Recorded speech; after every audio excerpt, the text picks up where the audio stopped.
మహాగణాధిపతయే నమః. ఓం గురుభ్యో నమః. ఓం శ్రీమాత్రే నమః.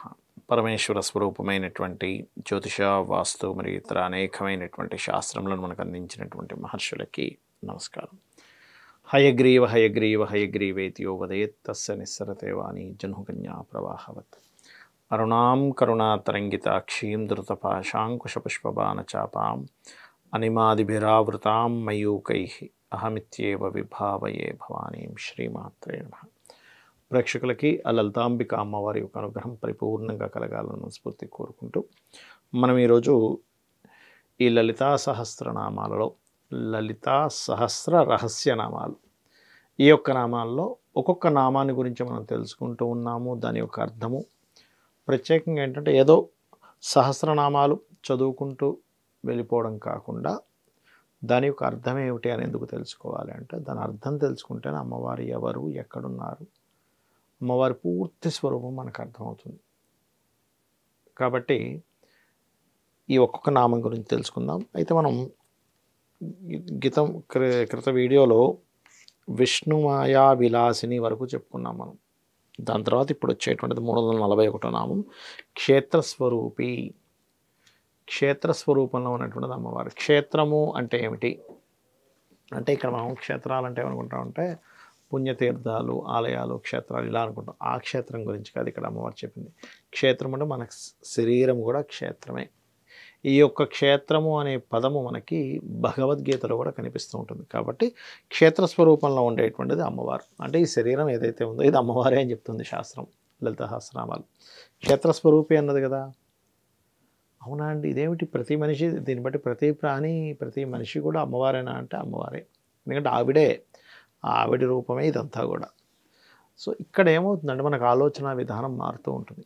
అరే అంటే క్షేత్రస్వరూపి అని ఉంది అంటే ఈ క్షేత్రం ఏదైతే ఉందో, ఈ శరీరం ఏదైతే ఉందో అది అమ్మవారు అనమాట. అంటే అప్పుడు నేను ఎలా మెదలాలి, అవతల వాళ్ళతో ఎలా మాట్లాడాలి, ఎలా ప్రవర్తించాలనేటువంటి మైండ్ సెట్ మారుతుంది ఇక్కడ మనం కనుక దీన్ని కరెక్ట్గా అర్థం చేసుకున్నట్లయితే. క్షేత్రస్వరూపినిగా ఉండేటువంటిది అమ్మవారు. క్షేత్రస్వరూపి. క్షేత్రేసి అంటే ఇక్కడ అర్థం ఏమిటంటే, క్షేత్రము యందు ఉన్నటువంటిది క్షేత్రము రూపంలో ఉంది. క్షేత్రేసి యందు ఉంది. క్షేత్రజ్ఞపాలిని. ఇక్కడ చూడండి, క్షేత్రేసి క్షేత్రజ్ఞపాలిని.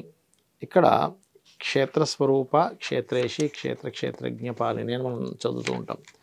ఇక్కడ దీన్ని మనం గనక మీరు కరెక్ట్గా అర్థం చేసుకున్నట్లయితే, క్షేత్రముని, క్షేత్రజ్ఞుణ్ణి రక్షించేది అమ్మవారు.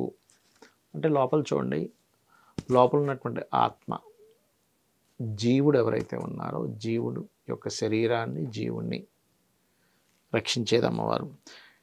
అదేవిధంగా క్షయ వృద్ధి వినిర్ముక్త అంటే క్షయము, వృద్ధి, పెరుగుదల అనే వాటిచే విడవదింపబడినటువంటిది. అంటే తరుగుదల, పెరుగుదల.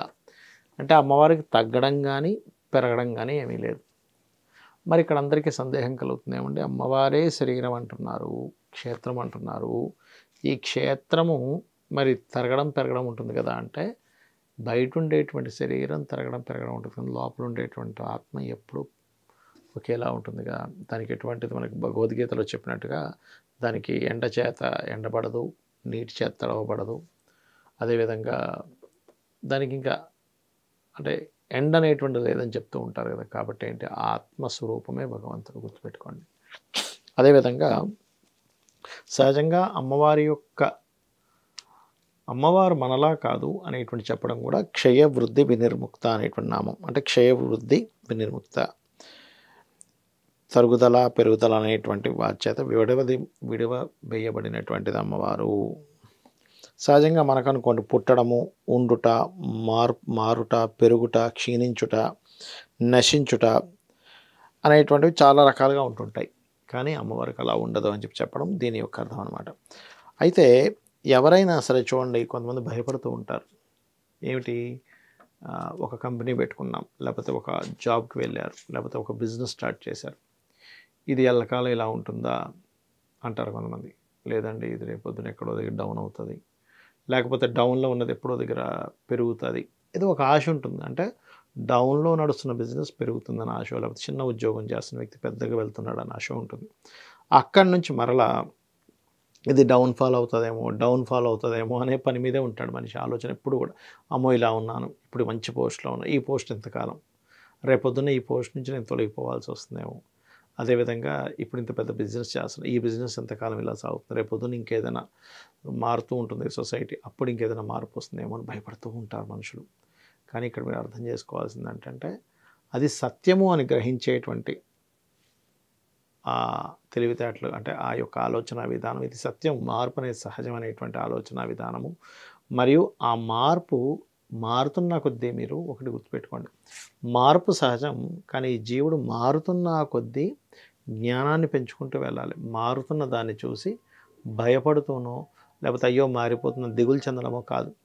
ఆ యొక్క శక్తి ఈ మంత్రం ద్వారా వస్తుంది ఆ జీవుడికి. అంటే క్షయవృద్ధి వినిర్ముక్తాయే నమః, ఓం క్షయవృద్ధి వినిర్ముక్తాయే నమః అని చెప్పి అనుకున్నాం అనుకోండి, మారుతున్న దాని గురించి ఎప్పుడా బాధపడ్డు, మారుతున్న దాన్ని ఆస్వాదిస్తూ ఉంటాడు. ఆ యొక్క లక్షణాలు ఈ నామం చేసుకోవడం ద్వారా ఆ యొక్క జీవుడికి పెరుగుతాయి. ఎందుకంటే ఎవరికైనా సరే ఇంట్లో కూడా వాయువ్య మూల బాగా పాడైంది అనుకోండి, అప్పుడు వాళ్ళకి ఏమవుతుందంటే జరగని దాని గురించి, జరగబోతున్న దాని గురించి అనవసరమైన దిగులు చెందుతూ ఉంటారు. బికాజ్ ఆఫ్ మనసు దానికి సెట్ అవ్వదనమాట. అదేవిధంగా తర్వాత నామంగా తీసుకున్నట్లయితే క్షేత్రపాల సమర్చిత, అంటే క్షేత్రపాలకుడి చేత అర్చింపుతున్నటువంటిది అమ్మవారు అని. అంటే ఆ క్షేత్రపాలకుడు ఎవరైతే ఉంటారో, ఎవరు క్షేత్రపాలకుడు, ఈ క్షేత్రానికి మనమే క్షేత్రపాలకులం కాబట్టి ఎవరికి వారి చేత అర్చింపబడుచున్నది. అదేవిధంగా ఇంకొక అర్థం కూడా ఏమిటి, ప్రతి క్షేత్రానికి ఒక పాలకుడు ఉంటాడు, ఆ పాలకుడి చేత అర్చింపబడుతున్నటువంటిది అని కూడా అర్థం. అయితే ఇక్కడ ఇంకొంతమంది ఈ క్షేత్రం అంటే దేన్ని, భూమిని కూడా క్షేత్రం అని అంటారు. అంటే ఇక్కడ మీరు అర్థం చేసుకోవాల్సింది ఏంటంటే ఏ క్షేత్రమైనా కానివ్వండి, అది శరీరం కానివ్వండి, భూమి కానివ్వండి, ఇంకేదైనా కానివ్వండి, అది ఫలవంతంగా ఉండాలి అంటే అమ్మవారే దానికి ముఖ్యము అనేటువంటి దాన్ని ఒక్కసారి మీరు కనుక అర్థం చేసుకోగలిగితే, అంటే చూడ్డానికి భూమి ఉంది, ఆ భూమిలో మీరు ఒక విత్తనం వేశారు, ఆ విత్తనము మొలకెత్తి చిన్న మొక్కగా మారి దాని తర్వాత అలా మహావృక్షంగా మారి దానికి ఫలాలు రావాలంటే అమ్మవారి అనుగ్రహం ఉంటేనే అది జరుగుతుంది. ఇది గుర్తుపెట్టుకోండి. శ్రీమాత్రే నమః.